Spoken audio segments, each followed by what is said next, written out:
thoughts on emotional intelligence and the client customer emotional journey.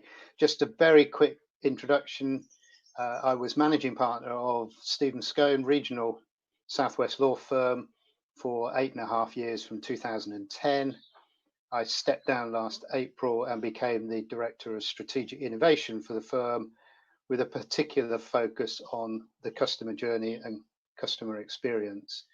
Whilst I was managing partner, I focused both on our people and the customer, and we increased our size. We doubled in turnover, profit, and headcount, all without mergers and acquisitions in that 8.5 years, and completely changed the culture of the organization, creating a very different type of law firm. So that's me. It's very interesting because I was really drilling down into the customer journey before COVID-19 and the pandemic. And a lot of my slides today are slides that I actually presented to our partners conference last November, but they are still very relevant. And in fact, I would say more relevant to today, as we've all experienced, I hate to use the word unprecedented times, but one of the learnings that I've got from this period is that actually emotions, a whole myriad of them, have actually come to the fore, both personally and corporately and business wise. And I think it is now time, there's never a better time to really drill down and understand the buying habits of the customer. So just to preface, the slides were given to my partners conference, so it is legal related, law related, but actually they're not. They're applicable to any business, I would suggest. So last year, Google did a survey, and this was asking people had they used a lawyer within the past 12 months. And you can see that the response was 6.7% of the UK adult population said they had used a lawyer. For me, as a marketer, and I suspect any other business might have a similar sort of response rate, that means there's a massive opportunity there. There is an enormous opportunity to tap into those people who haven't used a lawyer or haven't used your services or products within the last year. Google then went on to ask what made the firms good that people had used, and actually pretty obvious words came out of that from the word cloud. Professional, number one, but interestingly, a lot around communication, a lot around the service part of it. So whilst professional was number one from the legal side, but most of the other bigger word clouds are relating to how the customer felt, not what the customer received. They then asked 500 people to think back for the best customer experience. So this isn't law. Which brands came top? Well, again, remember this is pre-COVID, but you wouldn't be surprised by many of the names. I'm sure Amazon, Tesco's and the like would actually be quite high still. Not so sure about some of the others, but they're all household names. They're all names that we identify with good customer service. Moving on, they then ask why. Why did people feel they were experiencing good customer service from those organizations? And these were the 5 main responses that they got back. So speed of response, well, COVID has certainly taught us that. We had to all respond incredibly quickly when the lockdown was announced. We weren't given time to set up a project team with a project plan and employ outside consultants and think about this and chew it over. Every business had to go into crisis management, and every business had to get their staff working off-site and remotely as quickly as possible. So speed of response very much here to stay. Clarity of information, a lot about the language, making it easy to understand. Again, tapping into the emotional journey. A frictionless experience. We all get frustrated when things go wrong. The less things go wrong, the more the experience is something that you want to have and achieve. Ability to develop more business, I'll pick up that later. And then when it goes wrong, it's easy, interesting to see whether that would still be the same. I think some organizations have done very well in the way they've continued to engage and reach out to their customers, some not so. And one of my thoughts that I've talked about a bit on um, the whole experience of the pandemic in the last 3 months is I genuinely don't think that businesses are going to be judged by what they did, because there was no playbook, there were no rules. We all had to just decide what on earth do we do to keep our businesses going. However, I think that businesses will be judged by how they did what they did. And I think there's examples of that already. You know, Premier League football clubs looking to furlough the back office staff while still paying their superstars £250,000 a week. Richard Branson and Virgin Atlantic, what a crisis that was for him from a communications point of view. If you then drill it down to the micro level of our own businesses, I do think that people have been so scarred by what's been going on, they've had their lives completely turned upside down, that they will remember those businesses who got this right and the way they looked after their staff, customers, clients, stakeholders, and the wider community in which they work. So I just want to show how some businesses are way ahead on understanding the customer journey from an emotional point of view. This was a law firm, a New York law firm's website in 1994, very traditional, very sort of black and white, very this is what we do and who we are, very professional, you might say, with a small p. So that was 1994. This is them last year. If I can click on, no slides of, this is them last year. Whilst there's a bit more color, still very corporate, not really much has changed in the messages. Sorry, we're rushing ahead. Yeah, there we go. Not much has changed in the messages, still very corporate, still very much this is what we do. Look at Amazon. This was Amazon way back in 1995. For those of you not born in 1995, you may be surprised to know that Amazon actually started out as a bookseller, an online bookseller. That's all they sold. And that was their original landing page of their website. Now, if you look at Amazon, that's their landing page or a snapshot that I took a while back. Nothing to do with books, actually, you know, fashion item, boots on the main item, and then their streaming of movies, etc. underneath. So they'd understood that actually they had to really go for what people are feeling. You know, I want to feel good in my casual chuckers. Uber, an interesting one, Uber, because this was Uber in 2010 when they launched, and it was very much the heart of the customer was at their landing page. How can we help you as a customer make your journey easier? Interesting how they changed. And again, this is pre-COVID, so I don't know what it would be like now, but just before pre-COVID, this was their landing page, and it was all about drivers. It was almost as though they didn't need their website to attract new customers because we all knew Uber and we all had the app. What they needed was drivers. So they'd completely turned their website around. But look at the emotional message there. Her turn to earn. That's highly charged way of selling Uber as a place for people to be employed. Her turn to earn, not even your turn. You know, they're really, really driving into some hard emotional connections there. So thinking about that, what do I think the next generation client actually wants? Well, good service now is rarely rewarded.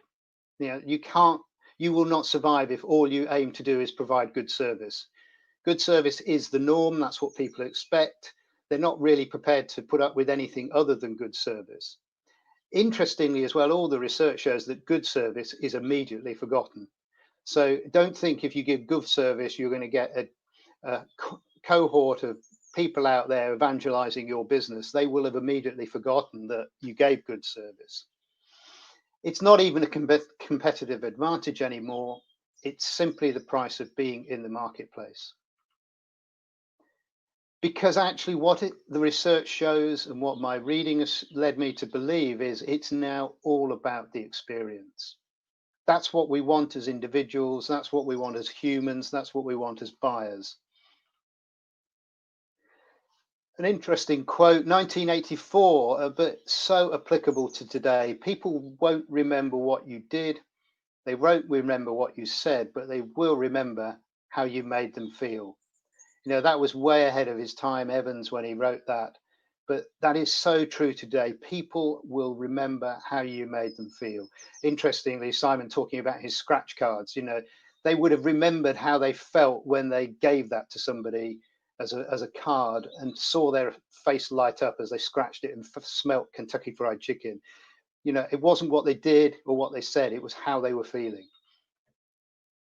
So the client of the future, this is what I think the client or customer of the future is going to want. They're going to, well, firstly, they are already informed. They can actually find out most of the answers they need on the internet. May not be the right answers, but for them, that doesn't matter because they will have found an answer.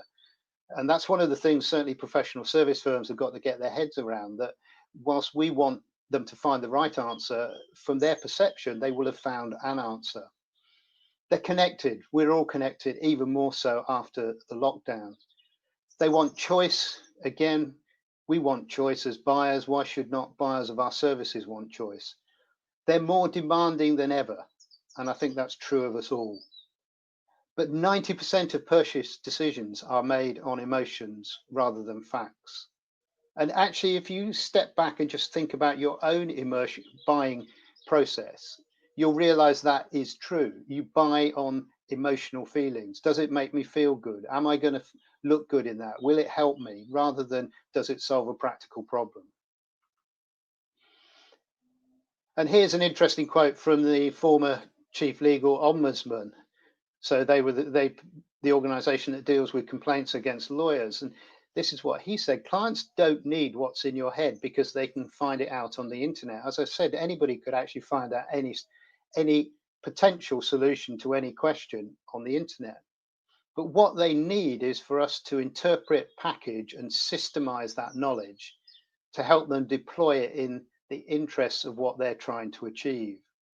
So it's not even trying to solve a problem, it's helping them to deploy it in the interests of what they're trying to achieve. So again, we need to really understand the emotional part of the journey of the client. And I just very sort of back of the fact packet categorized our firm's clients into 3 distinct characteristics. And I made it simple so that it could be easily understood. We have distressed purchasers, so they're people going perhaps through a family breakdown, or they're being sued, or they're suing and they need that money for their business to survive. Equally, distressed purchasers during the lockdown are all those businesses trying to work out how to retain their staff. There's a distressed element to that. I then say we would have emotional clients, and emotional clients are clients like individuals like Simon, whose family business has been in existence for a long time. If he were to sell that business, that would have a massive emotional part to that transaction. It wouldn't just be about what the money is. It would be the emotional side of actually selling a business that you've built and grown yourself. And then I put residential conveyancing, a mixture of both, because the system is broken. So it is a distressed purchase, but it's also highly emotional if it's your first home or you're moving because your family's growing. So what do you need to think about? A few things you need to think about. You need to think about who your clients are from a customer persona, not just as numbers or segments of society. Think about them as real people. How have they come to us? What channels did they use to get to us? Because that will actually help you understand their personality and their emotions. If they actually came to you physically, they're going to want a more physical relationship. If it's all online, that's what they're used to. You need to be positive. You need positive and negative experience. You need to really understand why they're coming to you, why they want your services and goods. As I said before about breaking down our clients into those 3 segments. What does success look like for them? That's key. We may think that we know what success looks like, but that actually might not tick those emotional boxes that the client or customer is wanting to be ticked. So those are 4 things that I think you need to be thinking about. I'll miss that one. What makes it painful? This is really interesting. Again, this is all the research. So what does make buying painful? Use of jargon, promised actions not taken, no empathy shown. That's an interesting one. No empathy shown. You were just treating me as a commodity to buy your goods and services. perceived lack of interest. So all of the things that actually tap into the emotions of the individual. What makes it great? Well, the other side of the coin. Promised actions taken, real interest showed, real interest. It's not, I'm not just selling you a product, I'm interested in what you're going to do with it. How is your business going to grow by employing our services or our goods? Use of names, a very interesting one. People like being called their name, friendly and helpful. So again, very high emotional values there that actually make customer service great. So I've been looking at this from a legal perspective, but it's applicable, I think, to most businesses in that because there is still a massive emotional part to the buying process, we still want that human element to be ticked off. But equally, we want a digital element to make it less frustrating for us. So I've coined the phrase human digital. And this is where the future is fast, expectations are increasing, but we need to understand the human drivers, the emotions and wants and needs and desires and expectations. And future customers' expectations are driven by day-to-day experiences. We've all had different experiences to the lockdown. Some people have loved it. They've learned exaggerating 6 different languages. They've learned to bake sourdough bread. They've got an immaculate garden. But equally, there are people out there who found it incredibly difficult. They've lost their purpose if they've been furloughed. They're worried about finances. They haven't seen people. But those experiences will drive how they buy in the future. Equally, future customers expect us to know their behaviors and characteristics. I watch a good box set on Netflix and immediately it's telling me which I would like to watch next. I don't particularly like that, but most people expect it.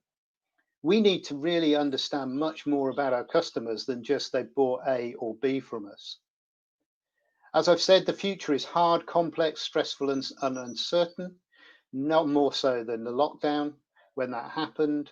We'd had the general election. I think everybody was thinking January and February was looking good. The year was looking good, a bit more stability in Parliament. I'm not commenting on the outcome of the election. And then bang, hit with this. And people are feeling disconnected and distrusted and disoriented. They're wanting a more human personal experience. Aren't we all desperate to get back for a coffee or a pint with people across the other side of the table?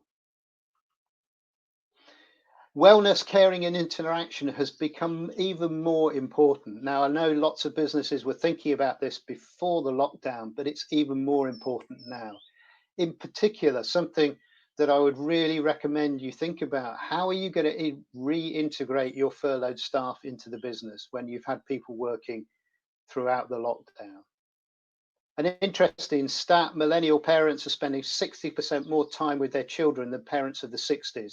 So actually, for a lot of millennial parents, if they're still working or they're receiving the government support, lockdown has actually not been bad because they can spend more time with their children and they can plan their working day. And future customers are going to want personalization from a trusted brand within the tribe they can identify. I think one of the things that will really come out of the lockdown is trust. People know who they can trust and know who they can't trust from this lockdown. And they want to be part of a community, not just a customer. So let's look at a couple of examples. Monzo, brilliant the way they tapped into what the customer wanted. 4-year-old bank, 2.5 million customers, 1,300 employees. I think those figures are out of date, but it's just grown. But what has made Monzo special, it's thrived on being extraordinarily close to its customers' needs and being agile and responsive in meeting those needs. They understood what their customers wanted. They understood that when 4 people with a Monzo card went out for a meal, they wanted to be able to immediately split the bill. And they did that. They just created their app and all of those benefits from the app.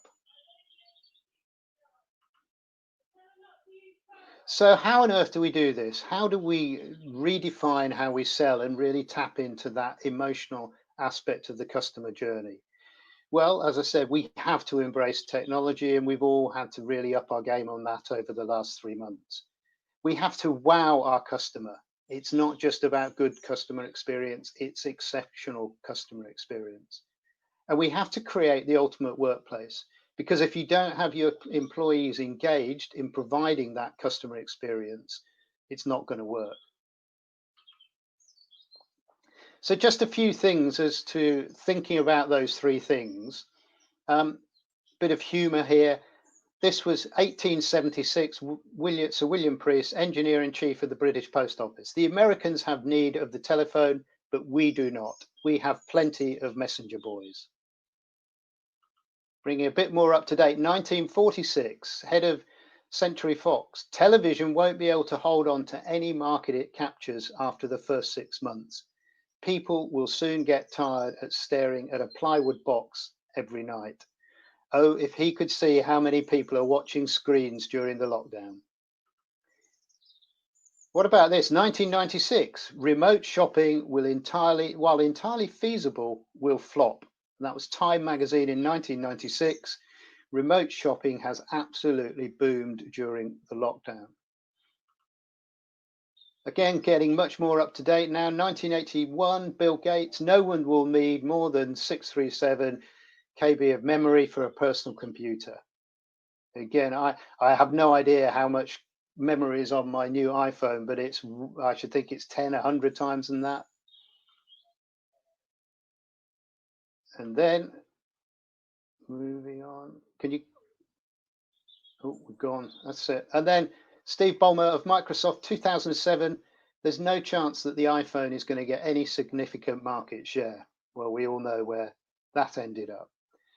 Why have I showed those? Well, this could be the reaction that you or your business may have to wanting to, sorry, move one on.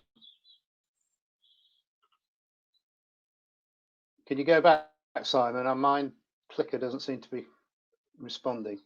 That's it. I showed you those sort of slides because this is what people might say. That wouldn't work for us. You know, understanding the customer emotional journey just wouldn't work for us. Our customers wouldn't like that. They wouldn't come to us anyway. Sorry about the typo. But if you take that attitude, you will be one of those quotes that I've just shown. So what do we need to think about? We need multi-channel communications. We need round-the-clock ability for customers to engage with us. I'm not saying they will want 24/7 actual service, and new channels are taking over existing traditional ones. Client experience is changing, but by investing in culture, people, and processes, we can ensure we stay ahead of the game, or at least in the game. If we don't change, we won't be in the game for long. The customer and the client experience has changed. Customers and clients know it. We need to change. And you know, one reflection I've had from our business is we have lost control of our diaries to our clients. Now, lawyers are control freaks by nature. And in the past, I'd have said to Simon, look, I need you to come from Newton Abbot to Exeter at 3 o'clock on Wednesday afternoon to go through a 40-page document. Notice that would have been I need you. It would have all been driven by my situation and my circumstances. That is now out of the window in that I am getting Zoom meeting invites whenever people want to speak to me, whether it's during normal or pre-COVID working hours or in the evening. And if I don't accept those and I don't change the way our business works, there are other firms that will happily do that. So the client experience has already changed and we need to understand that. We also need to make our customers feel something. As I've said right at the beginning, the buying process is mainly emotional. So if we don't make our customers feel anything, you're not going to get that emotional buy-in from them. Interesting, all the research shows a smile can be seen. Yes, we all know that, obvious. It can be heard. Again, I think we're all pretty aware of that. You can hear whether somebody's in a good mood and engaged with you, but it can also be read. Think about how you write, the text that you use. Lawyers notoriously bad for that, writing stuff that is harsh and uncomprehendable. And I spent quite a bit of time before COVID speaking to different teams as to how they could soften the language how they could make the language more that they were just having a beer or a coffee. And it's small things. One of the things I now do is when I look at an email I'm writing or some written text, how many times have I used the word that? And it's interesting, if you take it out, it softens it immediately. If I said to Simon in an email, I hope that you had a good weekend, that's hard. Rather than, I hope you had a good weekend, use apostrophes. It's very easy to soften your language and people will see the emotional side of that. Be available. Well, we've all had to learn that. 73% of customers prefer live chat as a customer service tool. 61% prefer email and 43% prefer phone. Live chat because it's instant. And it's not just 9 to 5 anymore. 30%, 37% of chats occur outside standard business hours. And more than 15% of chats occur at weekends. So if you're wanting to get new business and you haven't got an ability for your potential customers to engage with you outside of 9 to 5, you're losing a lot of potential leads. You need to design the future experience. Think about what your customers' future experience is going to be like. Think about how their lives are going to change. Think about how their buying habits are going to change. You know, it's going to be very interesting. Most businesses coming out of this are going to be very intensively looking inwardly focused, trying to rebuild their balance sheets. You know, they're not going to want to be interrupted during what we call the working day by somebody trying to sell them something. We need to understand the pressures they're going to be under and understand how we can reach out to them at times when are best for them. And it's less about consumers, more about people. Again, treat your potential customers as individual people, not just consumers, numbers in your target list.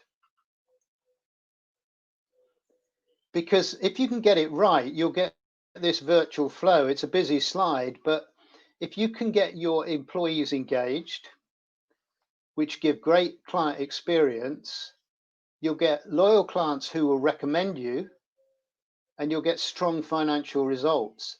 And coming out of the lockdown, what all businesses need more than anything else will be loyal clients who will be your ambassadors in the marketplace. Oh, they were great. They kept ringing me every couple of weeks just to make sure I was okay. They didn't try and sell me anything. Those are the sorts of testimonials that you want your potential and current customers to be saying in the next 6-9 months. And then we're just going to have a couple of quotes. I just think I might have gone on too far. Yeah.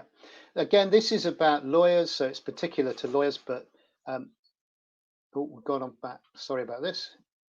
Yeah, it requires. Oh, no, we're really right. That's it. This says lawyers, but it could be anybody working for your business. To be obsessed with the customer. And what does obsession mean? It describes an idea or thought that continually intrudes upon the mind. For leading organizations, the customer continually pervades their thinking. So every decision you're making, every action you're doing, every marketing proposition, marketing collateral should have the customer at its fore. And KPMG have 6 pillars when they're looking at customer experience. You start with the empathy, which I've talked about, really get to understand your customers. You personalize it, make them feel special, make them feel it's for them. You put time and effort in, you meet their expectations or even better, exceed them. You resolve the problems and you always act with integrity. And again, integrity is an emotion that people will feel and pick up on. Again, a very old, but one of still the best Harvard case studies on the customer experience. Herb Keller, founder of Southwest Airlines, I think it was 1980s this, but this is what he said. They, as in his competitors, can buy all the physical things. The things you can't buy are dedication, devotion, loyalty, that feeling that you're participating in a crusade. So coming out of lockdown, you want your businesses to be having a crusade to really drive customer experience, provide exceptional customer experience, and to understand that emotional journey of the buyer.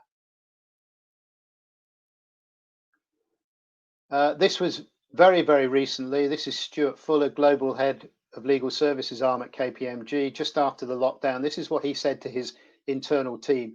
Don't stop what you're doing, change the way you do it. Don't stop engaging with your teams.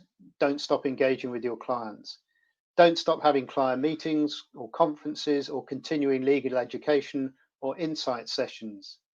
Just convert the way you do it all into the virtual. Again, how much of our virtual lives are going to continue after lockdown? I suspect more than we would have thought about 3 months ago. And then just picking up some stuff, a couple of slides from the Deloitte Global Millennium Annual Survey of last year. And it's a busy slide, and Simon, I'm very happy for the slides to go around afterwards. So I won't expect you to read all that, but this is looking at the millennials and what drives them. And of course, they are our future customers. And indeed, there are more millennials in the workplace than any other generation at the moment. And I think by 2025, they will have the majority in the workplace. And what drives the millennial generation is not profit, it's purpose. They want to work for businesses that have purpose, and they want to buy from businesses that have purpose. They want to work for businesses that have products and services that positively impact the environment, and likewise they want to buy from providers of goods and services that positively impact the environment and society. And then coming into land, this was a really interesting slide that I picked up about 6 months ago. In the evolution of the employee, and I'll put my glasses on to read it for you as I run down it. So this is the past employee. So this, you could say, is pre-COVID. Past, works 9 to 5, works in a corporate office, uses company equipment, focused on inputs, climbs the corporate ladder, predefined work, hoards information, no voice, relies on email, focused on knowledge, corporate learning and teaching. And this is what the people who did the research and wrote this paper that I got this slide from were saying the future workplace would be, and how relevant it is to today. Work anytime, work anywhere, use any device, focused on outputs, create your own ladder, customized work, share information, become a leader, rely on collaboration and technology, focused on adaptive learning, democratized learning and teaching, so sharing. That really was a futurologist who wrote that when you look at how we now are working. The reason I put that up as a slide, though, is those future employees are also your potential customers. So yes, you may want to think about that slide from your own business and how you're going to deal with your own employees, but equally those employees will be buying your services or may be buying your services. Their whole life has changed, and we need to adapt and understand that. So again, we need to understand the emotional impact of that future workforce.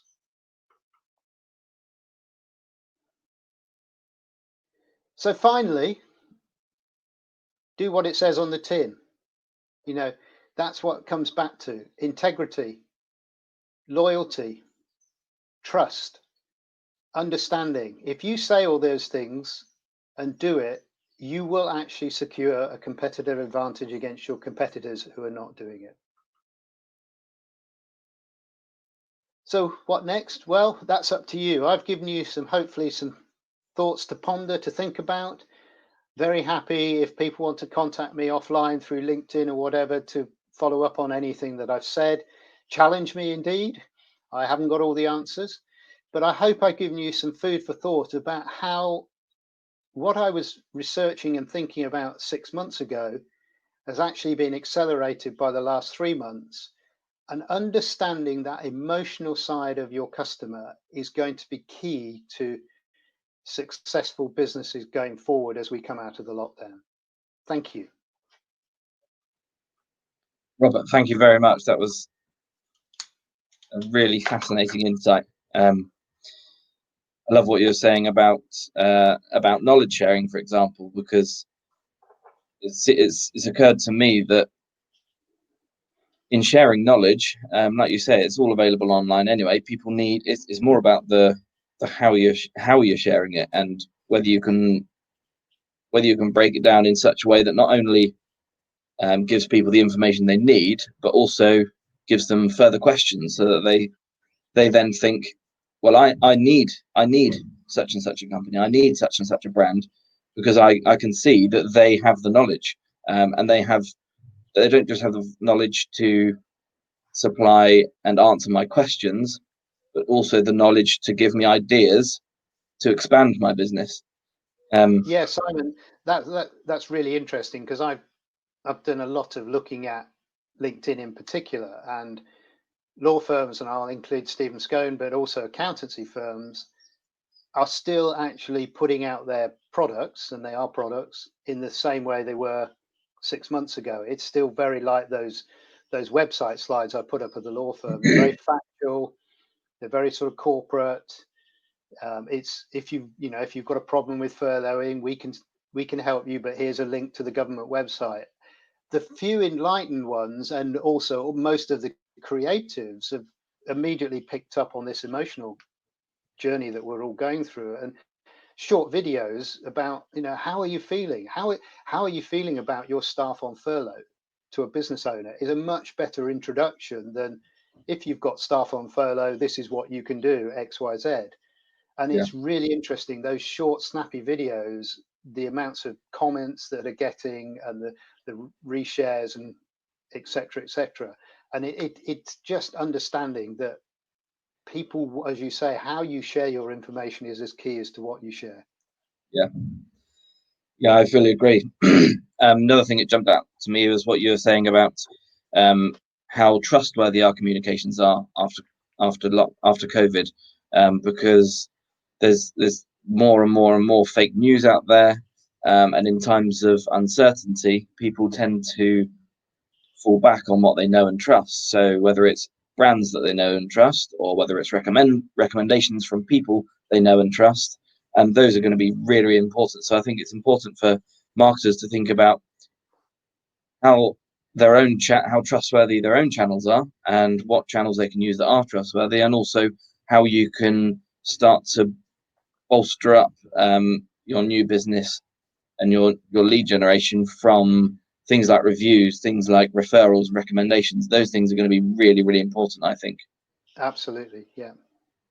And then just the last comment I had was on the live chat. It's really interesting because we installed live chat onto our website 3 years ago now, and it's been hugely successful. People use it all the time because, particularly millennials, because they're used to typing. They prefer to type in a text one-to-one rapid fire format than pick up the phone. And majority of our new leads now come via the live chat. Yeah, and I think the legal profession is way behind on that, and mainly because we're scared that the live chat will say something that we'll get sued on. But people aren't doing that. It's more they're just wanting that conversation the acknowledgement that you've acknowledged them as a potential lead. Yeah, and that you're accessible. Yeah. So let's have a quick look. Looks like we've got one question coming here, Robert. I don't know if you can see that, about purpose being a driver for millennials. What key areas do you think a company should focus on, i.e. climate, mental health, and how do you avoid greenwashing? Your thoughts on that? Oh, a big question. Thank you. I can't see it, so I don't know who asked it, but it's AJ actually. She presented on one of our webinars 2 or 3 weeks ago, so I know her well. Okay, well, thanks, AJ. Greenwashing, I think society will actually help us in that, and I think it's things like, I know it's not actually greenwashing, I say, but the Premier Football Ship. I think it comes back to trust and integrity. I think people are going to call out organisations more than they were before, having been through COVID. The purpose thing, it's the purpose for your business will attract the people with similar purpose. So it's understanding what business you want, who you want to work with you, and then driving your business like that. Environmental issues, yes, and I think that's going to be a real challenge, because even China now is coming out of the pandemic, is going for dirty growth. Our business is going to do likewise. Is America just going to go for dirty growth when they come out of it? I suspect they will. So getting the climate environmental issue back up at the agenda, I think, is going to be difficult for companies. But then think of the opportunities that businesses that are enlightened can say, well, we've stopped, X number of travel hours because we're using Zoom and video conferencing. So there are ways that I think you can actually build on the momentum that was pre-COVID. I think the biggest thing, though, is this profit over purpose. Shareholder profit at all costs is just so unpalatable to the millennial generation in particular. They've seen what a drive just for pure shareholder profit does to the economy, society, and the environment, and they just don't want it anymore. So I think that's the biggest one. How do you ensure that it's not just all about a few who get all the rewards at the top? And I think you get it right internally, get that message out externally, and you will then find a new customers wanting to come and buy from you because they'll identify with that purpose. It's interesting. My youngest daughter's second year at Falmouth University doing fashion marketing, and it's all about how do we stop fast fashion effectively. That generation, they can see the damage that fast fashion has done to the world, and they're working out how on earth do they create a fashion market that isn't driven by fast fashion. Yeah, that's really interesting, Robert. And I think when we talk about purpose and all of these, climate, mental health, I think the key is authenticity, and I think this is where smaller companies have the advantage over big corporates, because big corporates, you take the Shells and the BPs and that type. They do these massive. They spend masses of money on on these environmental awareness campaigns and on trying to convince us all that they're doing good for the environment, doing good for charity, and doing good for society and communities. But I think that smaller brands who are doing even just little things, but they've put thought behind it, and they've really made an effort to look for where there's a need, and what they can do to fill a need in terms of charitable work and social responsibility. And I think that's where smaller companies have the advantage, and particularly in how to display that in your marketing, in your campaigns, how you advertise the fact that you're doing these good things. I think if you've got it right and you're authentic, the advertising will take care of itself. Things go viral so easily these days, and it's a question of trial and error. And as Robert said, if your purpose, your brand purpose, aligns with your target audience brand purpose, then I think you'll sort of, not exactly automatically, but you will by default find that the message is spreading and getting out there. Yeah, and I think, Simon, I think we've all got a part to play as well as buyers. Remember, we're not just sellers and marketeers, we're also buyers of goods and services. And we've all been impacted by the lockdown, and we've actually changed our buying habits. And I'll just use an example. I'm very fortunate to live in East Devon village. It's always had a shop, but the shop has done remarkably well over this period by servicing all the people in lockdown. What will be interesting is when lockdown finishes, how many of those will forget the relentless hours, and it is relentless hours, that the two people who own the shop have put in, and just then nip off to the supermarket.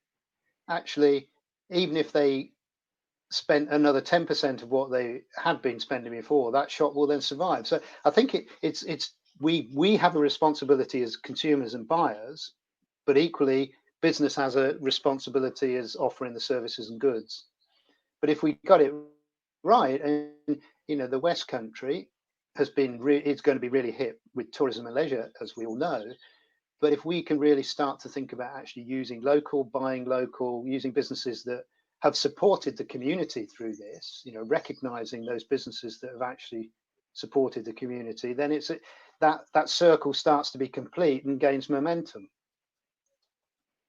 Yeah, that's really good. It's like what you were saying in your presentation, that it does what it says on the tin. That's why I used the examples of Shell and BP. They're one of the biggest contributors to global warming. And then, so behind the scenes, they're doing all of this, and then they're trying to get you to think completely differently about them, that they're doing good for the environment. So it's like, I've seen it so many times where companies say that, for example, they try and convince you of their value and try and say that, we're not the cheapest, but we're the best. Then behind the scenes, they're going and screwing their own customers down. So it's all about the value chain, not only if your staff and your people have the right values, then that will show through, and vice versa. Yeah, absolutely. Another question here from Ben, Robert. I don't know if you can see it in the Q&A section. Yeah, I've got it. Regarding shareholder profits, what's your thoughts on that? Well, I had talked about this before. I was invited to a roundtable at the London Stock Exchange. I don't know why I was invited, because I was way out of my league. But I think it will come down a bit to, like we were talking about, purpose. For the big corporates and the big professional service firms, it's going to take a long time. But I think where it will actually, the catalyst for change with the shareholder profit issue will be the employee market, in that once the best millennial generation starts saying, I'm not going to work for Shell, then Shell will start thinking, we've got to change what we're doing. The same, for the big accountancy and law firms where the partners take substantial profits. If those people start saying, actually, I don't want to work for an organization where the majority of the profits go to a small number of people, they're going to have to start thinking differently. But I actually have a lot of confidence and hope in the mid-sized market leading the way on this, where I haven't mentioned it, but Stephens Scown, one of the things we did when I was managing partner, we became employee owned, the first law firm to do so. And all of our staff have an equal share in the profits. And it has made an incredible difference to staff engagement, and then ultimately, of course, to customer experience, because every part of the business, if it's somebody dealing with in credit control, dealing with a complaint about a bill, through to somebody answering the phone to a potential new customer, be it the lawyers dealing with a new transaction, they all know that the way they deal with that customer will have a direct impact on, hopefully, their profit share at the end of the year. So I think small, and we're, even during COVID, we've been speaking to lots of businesses who are looking to change their business model post-COVID, because they can see that it could be a way of protecting what they've got and generating growth and keeping the good staff that they want to keep post-COVID, because they can actually show that, look, we're all in it together. If we succeed in getting out of this mess and we drive growth and we drive profit, it's not just for the 3 or 4 at the top, or the 20 partners, or the 10 shareholders. Everybody is going to benefit from this. And we certainly found that drove loyalty, and it drove behaviors that we wanted to. So yeah, Ben, I think it can happen. I think it's going to take time, but I think there is a movement for people to see that actually just shareholder profit is not the way to have sustainable businesses going forward. And then if you look on the sort of the bigger issue, how much will be followed through, but the government talking about, it's not Project Birch, but it's another project of bringing back supply chains into the UK, of using local? Will we learn from, in particular, Germany, who have a much more longer term view of investing in business rather than our very short term shareholder value dividend business? You know, a lot of big companies have stopped paying or reduced their dividends. You know, might they realize that actually doing that is a better way to create a sustainable business rather than strip out all the profits as soon as you can to your dividend holders? Yeah, interesting times. Interesting times.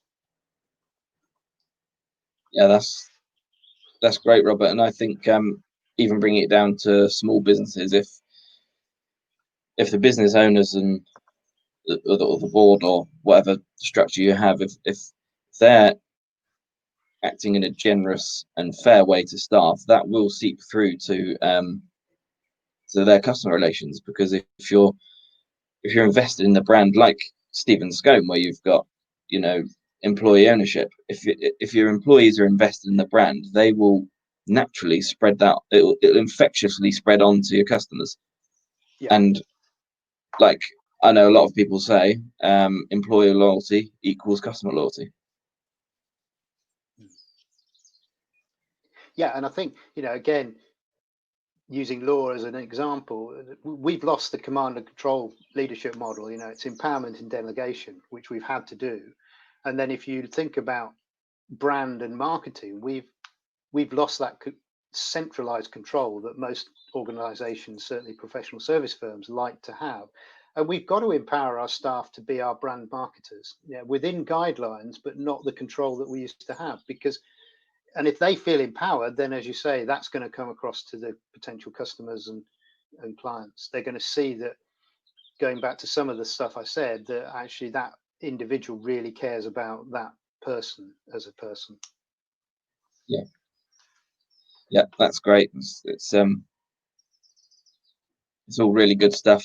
It looks like we've come to the end of our questions, so that means that we'll be wrapping up fairly shortly. It's been a pleasure to have you on board, Robert.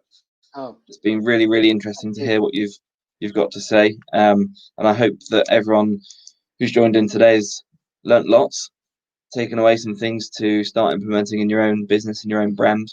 As I popped on the chat, it would be great to know what you want to learn in future webinars, because I intend to carry them on for a good long time yet.